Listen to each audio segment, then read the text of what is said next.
اس سلسلہ اجتماعات کے اعتبار سے الوداعی تحفہ ہوگا۔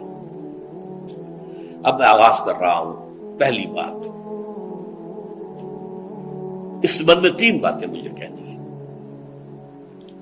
سب سے پہلی بات یہ کہ زندگی کی سب سے بڑی حقیقت موت ہے۔ ہم بھلائے رکھتے ہیں، اپنے ذہن سے اسے دور رکھتے ہیں، لیکن واقعہ یہ ہے کہ زندگی کی سب سے بڑی حقیقت موت ہے۔ خدا کے منکر پیدا ہوئے ہیں، لیکن موت کا انکار کرنے والا تو کوئی پیدا نہیں ہوا۔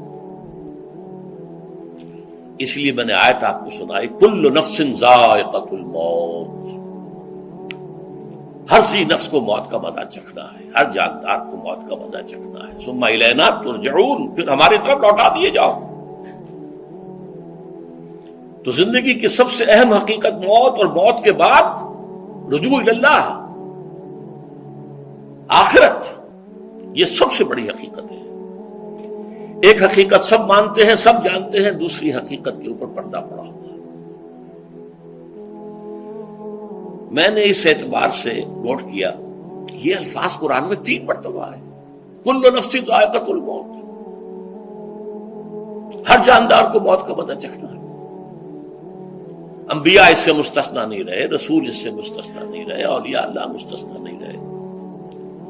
وقتی طور پر استثناء حضرت عیسیٰ کا ہے کہ ابھی وہ زندہ ہیں، لیکن عیسیٰ یاتی علیہ الموت، حضور نے فرمایا عیسیٰ پر بھی موت آئے گی، جب دوبارہ آئیں گے زمین پر اتریں گے، پھر اس کے بعد ان پر موت وارد ہوگی، ان کی نماز جنازہ پڑھی جائے گی، انہیں دفن کیا جائے گا حضور کے پہلو میں، شادی بھی کریں گے، اولاد بھی ہوگی۔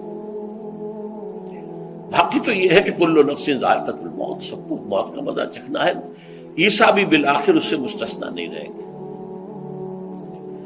بلکہ قرآن میں ایک جگہ کہا گیا ہے أَفَإِن مِتَّ فَهُمُ الْخَالِدُونَ،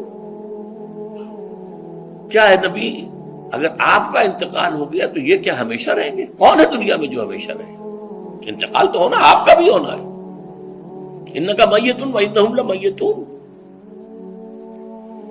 یہ تو مختصر ترین الفاظ تھے۔ اس سے آگے بڑھیے، سورہ انبیاء میں فرمایا کل نفس ذائقۃ الموت وَنَبْلُوكُمْ بِالشَّرِّ وَالْخَيْرِ فِتْنَةً وَإِلَيْنَا تُرْجَعُونَ، ہر جاندار کو موت کا مزہ چکھنا ہے، اور اس سے پہلے پہلے ہم تمہیں آزماتے رہیں گے، خیر کے ذریعے بھی، بھلائی دے کر، صحت دے کر، دولت دے کر، اولاد دے کر، شہرت دے کر، اور برائی کے ذریعے سے بھی، تنگ دستی دے کر، بے عزتی دے کر، اہانت دے کر، ذلت دے کر، وَإِلَيْنَا تُرْجَعُونَ، اور پھر ہماری طرف لوٹائے جاؤ گے۔ یہ وہ دوسری حقیقت جو میں نے کہا کہ جس پر پردہ پڑا ہوا ہے، بہت بڑا پردہ ہے۔ لوگ یہی سمجھتے ہیں کہ یہی دنیا کی زندگی ہے۔ قرآن کہتا ہے إِنَّ الدَّارَ الْآخِرَةَ لَهِيَ الْحَيَوَانُ لَوْ كَانُوا يَعْلَمُونَ، یہ تو آخرت والی زندگی ہے جو اصل زندگی ہے، کاش کہ انہیں معلوم ہوتا۔ اس سے بھی زیادہ تفصیل سے یہ آل عمران میں آئی آیت، كُلُّ نَفْسٍ ذَائِقَةُ الْمَوْتِ وَإِنَّمَا تُوَفَّوْنَ أُجُورَكُمْ يَوْمَ الْقِيَامَةِ، ہر جاندار کو موت کا مزہ چکھنا ہے، اور پھر تمہیں پورا پورا تمہارا اجر اور بدلہ دے دیا جائے گا قیامت کے دن۔ فَمَنْ زُحْزِحَ عَنِ النَّارِ وَأُدْخِلَ الْجَنَّةَ فَقَدْ فَازَ، جو کوئی آگ سے بچا لیا گیا اور جنت میں داخل کر دیا گیا وہ تو کامیاب ہو گیا۔ اللہم ربنا اجعلنا منہم، اللہم ربنا اجعلنا منہم، اللہم ربنا اجعلنا منہم۔ وَمَا الْحَيَاةُ الدُّنْيَا إِلَّا مَتَاعُ الْغُرُورِ، اور دنیا کی زندگی تو سوائے دھوکے کے سامان کے اور کچھ نہیں ہے۔ دھوکہ کس معنی میں؟ یہ تمہیں اصل زندگی سے غافل کر دیتی ہے۔ تم کہیں سفر پر جا رہے تھے، تمہارا کہیں گھر تھا، تمہیں واپس آنا تھا، تم راستے ہی میں کسی دلچسپی میں ایسے مگن ہوئے کہ گھر بار سب بھول گئے۔ یہ تو تمہارا عارضی سا سفر تھا، تم نے اسی کو اپنی منزل بنا لیا، اپنا ٹھکانہ بنا لیا، تو دھوکہ دیا اس نے تمہیں۔ ویسے دنیا کی زندگی دھوکہ نہیں ہے، بڑی حقیقت ہے، اس لیے کہ حضور نے فرمایا انما الدنیا مزرعۃ الآخرہ، یہ دنیا آخرت کی کھیتی ہے، یہاں بو گے تو وہاں کاٹو گے، یہاں کچھ کمائی کرو گے تو وہاں اس کا بدلہ ملے گا۔ اس اعتبار سے دنیا بہت بڑی حقیقت ہے، ایک ایک لمحہ بہت بڑی قیمتی شے ہے، لیکن اگر یہ دنیا تمہیں آخرت سے غافل کر دے تو اس سے بڑا دھوکے باز ہو گئے۔ یہ اصل دجال ہے۔ میں نے تقریباً 60 برس کی عمر کو جب میں پہنچا تھا تو موت کا انتظار شروع کر دیا تھا۔ میرے قریبی احباب کو معلوم ہے، میں کہتا رہا، یہ بھی کہتا رہا کہ بھائی میں اپنے حصے کا کام کر چکا ہوں، جتنی صلاحیت اللہ نے دی تھی، جتنی بھی میرے اندر استعداد تھی، میں اس کو بھرپور طریقے پر استعمال کر چکا ہوں۔ دم واپسی برسرے راہ ہے عزیز و اب اللہ ہی اللہ ہے، یہ میرا معاملہ رہا ہے 60 برس کی عمر سے۔ اس کے بعد اللہ نے مزید 14 برس دیے ہیں۔ یہ نافلۃ لک کے درجے میں میں کہتا ہوں، اس کا اللہ کا عطیہ خصوصی ہے، نفل ہے، ہمیشہ کہتا رہا ہوں۔ مسنون زندگی تو 61 برس ہے ہمارے حساب سے۔ علامہ اقبال کے بارے میں سنا ہے کہ رویا کرتے تھے کہ میری عمر حضور کی عمر سے زیادہ نہ ہو جائے، وہ 6 مہینے کم ہی رہی ہے حضور کی عمر سے۔ جو حضور کی عمر تھی وہی حضرت ابو بکر کی، وہی حضرت عمر کی، وہی حضرت علی کی۔ ہاں، حضرت عثمان 82 برس کے ہوئے ماشاءاللہ۔ پھر یہاں کے مجددین میں سے وہی عمر حضرت شیخ احمد سرہندی کی، وہی شاہ ولی اللہ دہلوی کی۔ ہاں، شیخ عبدالحق محدث دہلوی رحمۃ اللہ علیہ 82 برس کی عمر۔ لیکن یہ میں کہا کرتا تھا مسنون عمر تو 61 برس ہے، جسے ہم 63 کہتے ہیں، وہ اصل میں ہمارے حساب سے 61 بنتا ہے۔ وہ 63 قمری ہے، جو 9 دن کم ہے، قمری سال جو ہے وہ شمسی سال سے۔ بہرحال میں اس وقت سے منتظر تھا، لیکن جو بھی وقت اللہ نے دیا ہے، اللہ کا شکر ہے، وہ مفید کاموں میں لگا ہے۔ ان میں خاص طور پر میں سمجھتا ہوں کہ اللہ کا مجھ پر سب سے بڑا احسان، اور مجھے پر نہیں، بہت بڑے پیمانے پر لوگوں پر جو احسان ہوا ہے، وہ میرا 1998 کا دورہ ترجمہ قرآن ہے جو کراچی میں ہوا تھا۔ 1998 کے مارچ میں میرا بڑا آپریشن ہوا، دونوں گھٹنے تبدیل کیے گئے، لیکن 98 کے آخر میں، حالانکہ میں چل نہیں سکتا تھا، کراچی میں مسجد جو ہے اونچی ہے، دوسری منزل پر ہے، تو خاص ریمپ بنایا گیا جس کے ذریعے میں ویل چیئر پر مجھے لے جایا جاتا تھا۔ میں نے درس دیا۔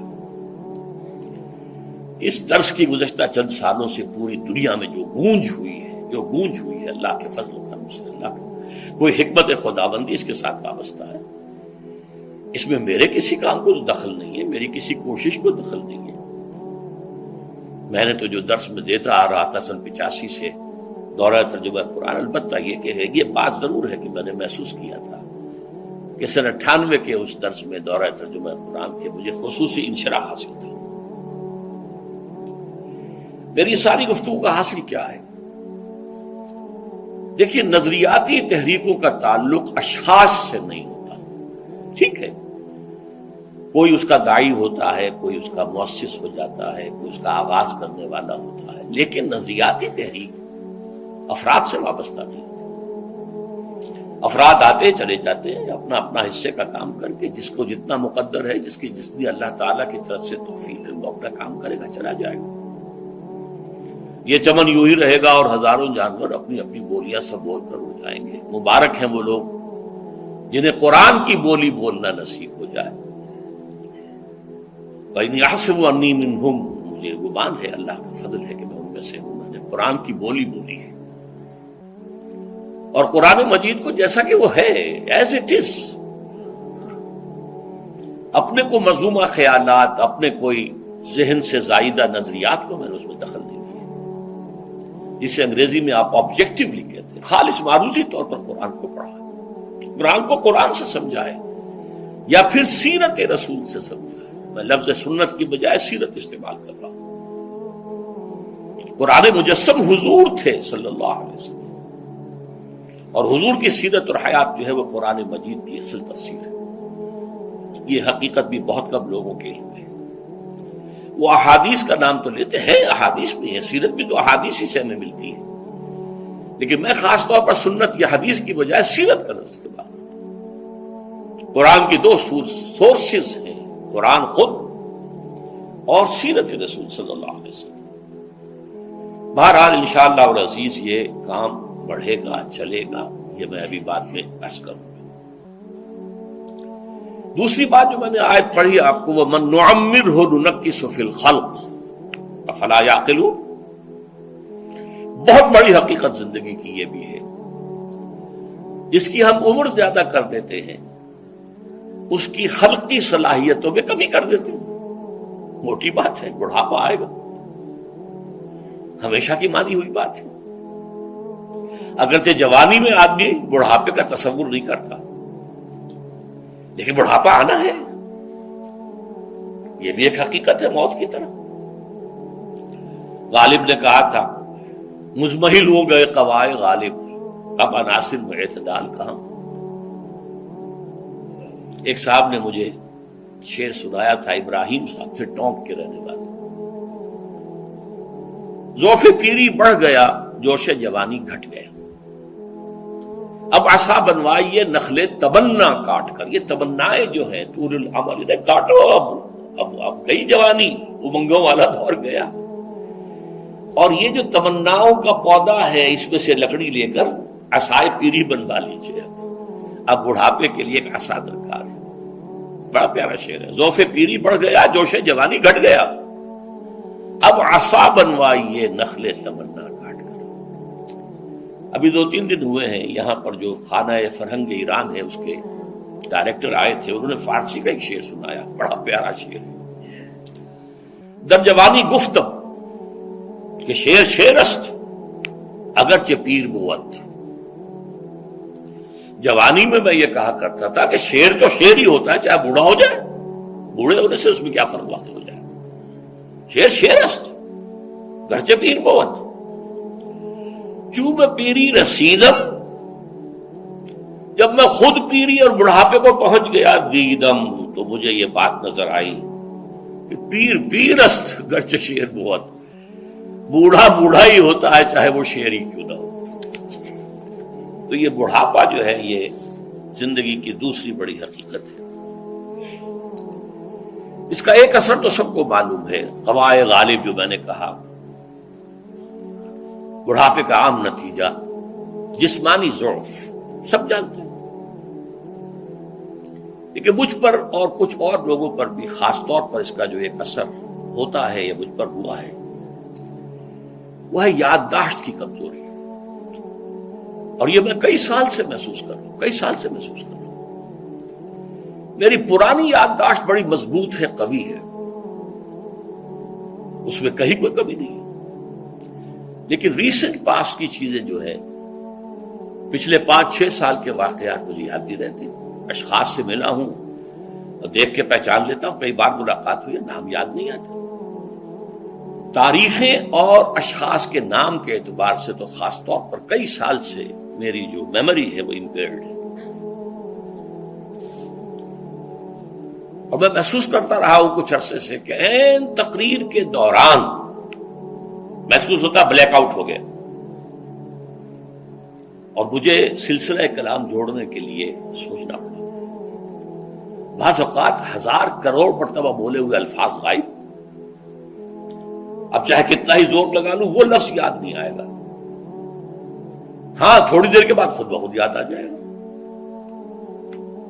میرے اس آپریشن سے اب کچھ عرصے پہلے تک جو میری تقریریں یہاں ہوئی ان میں بہت سے لوگوں نے نوٹ کیا، میری تقاریر میں اب وہ روانی نہیں رہی تھی، وہ جو کراس ریفرنسز آیا کرتے تھے،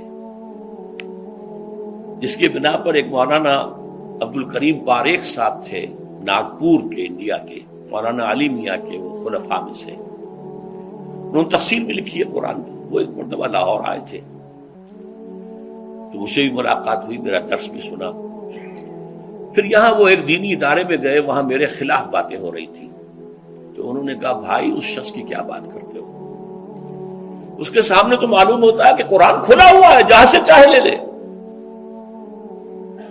پھول کھلے ہیں گلشن گلشن، لیکن اپنا اپنا دامن، تم کیا بات کر رہے ہیں اس کے بارے میں۔ تو عبد الکریم پاریخ صاحب کی وہ جو تاثر تھا وہ صحیح تھا، کراس ریفرنسز کا آنا، القرآن یفسر بعضہ بعضا، اس میں بہت کمی آ گئی۔ بہرحال اس کے علاوہ تیسری چیز ہوتی ہے بڑھاپے میں ریزسٹنس کی کمی کی وجہ سے عوارض. بلڈ پریشر کا میں مریض ہوں اور کوئی 25 برس سے ہوں، شوگر کا میں مریض ہوں اور کوئی 5 برس سے ہوں. ایک خاص برس جو مجھ پر آیا ہے آج سے 4 سال پہلے، اس کی ایک تاریخ ہے. یہ جو امراض دماغی کے ماہرین ہیں یہ کہتے ہیں کہ ایک مرض ہے بائی پولر ڈپریشن. انسان میں کبھی تو انشراح ہوتا ہے، ایکٹیویٹی ہوتی ہے، سوچتا ہے اور ایکٹیو کرنے کے لیے، گفتگو کے لیے، بھاگ دوڑ کے لیے طبیعت میں آبادی ہوتی ہے. کبھی وہ بجھ سا جاتا ہے، کبھی وہ حرکت کرنے کو جی نہیں چاہتا، پڑا رہے کسی کونے میں، سو جائے. تو یہ بائی پولر معاملہ کہلاتا ہے، یہ ویو چلتی ہے. اچھا یہ ہے ہر انسان میں، جسے ہم عام طور پر کہتے ہیں موڈ آف ہے بھائی میرا، مجھ سے باتیں کرو. تو یہ موڈ کا آف ہو جانا، آن ہو جانا، یہ عام آدمی بھی ہوتا ہے. لیکن جو اللہ کے کسی فضل و کرم سے زیادہ ذہین ہو، زیادہ حساس ہو، ان میں پھر یہ جو ویو ہے یہ زیادہ اونچائی زیادہ نیچائی، زیادہ اونچائی زیادہ نیچائی، اور اس کو پھر ہم کہتے ہیں مرض، بائی پولر. یہ ہمارا خاندانی مرض ہے. والد صاحب کا تھا، بڑے بھائی اظہار احمد صاحب کو ہوا، میری بڑی ہمشیرہ کو ہوا. عام طور پر اس کی عمر ہوتی ہے، ہوتی تھی 3 تجربے مجھے ہیں. والد صاحب کو 13 برس میں نے اٹینڈ کیا ہے اس بیماری میں، سن 52 سے 65 تک جب کہ ان کا انتقال ہوا. تو یہ عام طور پر شروع ہوتا ہے 50 برس کے لگ بھگ. میری عمر جب 50 برس کے لگ بھگ ہوئی تو مجھے کئی مرتبہ محسوس ہوا کہ میری تقریر کے دوران سوئچ آف ہوتا. ایک مرتبہ سن 70 میں میری یادداشت کئی گھنٹوں کے لیے بالکل ضائع ہو گئی. اس کا میں نے تذکرہ کیا ہوا، میری کتاب ہے حساب کم و بیش. جو کیفیت مجھ پر گزری تھی، جس کرب کے عالم میں وہ چند گھنٹے مجھ پر گزرے تھے، میں انہیں الفاظ میں بیان نہیں کر سکتا. آدمی خراب ہے، نہ ابتدا کی خبر ہے نہ انتہا معلوم، کچھ بھی نہیں.